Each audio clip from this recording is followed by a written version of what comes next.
Ce projet, vous voyez, c'est un projet gigantesque et il faut bien l'étudier. Vous savez, la ressource solaire, c'est une ressource intermittente. En journée, vous avez du soleil, mais pas de la même intensité au cours de la journée. Ça veut dire que la production augmente et baisse.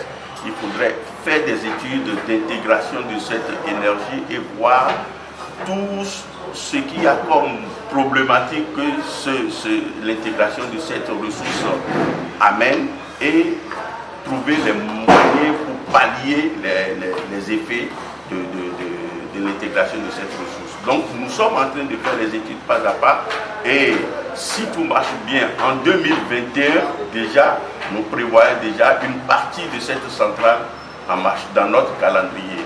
2023, dans notre calendrier, tout serait, le premier parc solaire de 150 serait totalement fonctionnel avec notre planning. Projet à long terme, ce n'est pas des infrastructures de quelques milliers de francs, c'est des infrastructures de plusieurs centaines de millions de dollars.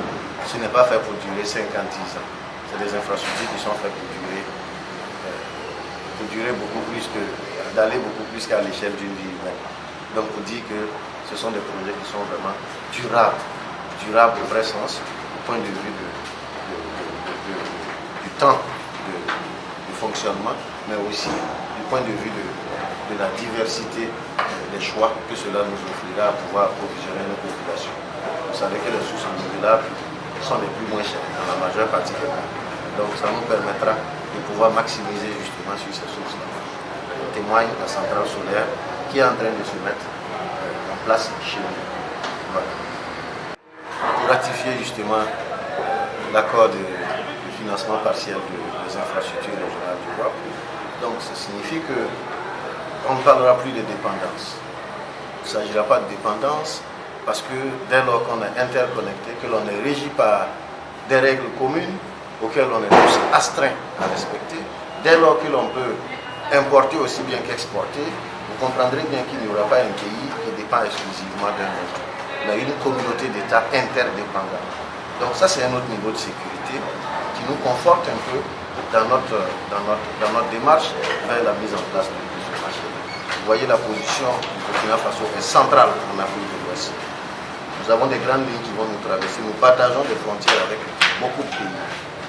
Cette situation d'enclavement peut être vue dans un sens comme un obstacle, mais du point de vue de la circulation de l'énergie qui va être distribuée dans la région, qui va être échangée, nous pouvons tirer un bon parti.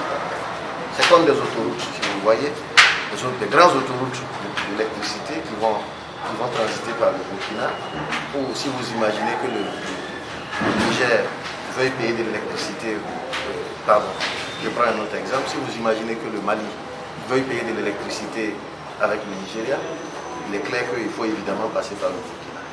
Donc tout comme les routes, il y aura donc des frais de péage et c'est à ce niveau que le Burkina pourra tirer un petit avantage de plus de par sa position dans ce jeu du marché régional. Donc voilà un peu pour vous dire que ça nous donne une multiplicité d'accès à plusieurs sources et une multiplicité de choix de pouvoir aller vers les énergies les plus moins chères qui seront dans la région. Si c'est cher avec le Nigeria, on regarde avec la Guinée. Si c'est cher avec la Guinée, on regarde. On a beaucoup plus de choix dans ce marché-là. C'est en cela que nous pourrons tirer pleinement notre satisfaction au point de vue de notre besoin énergétique.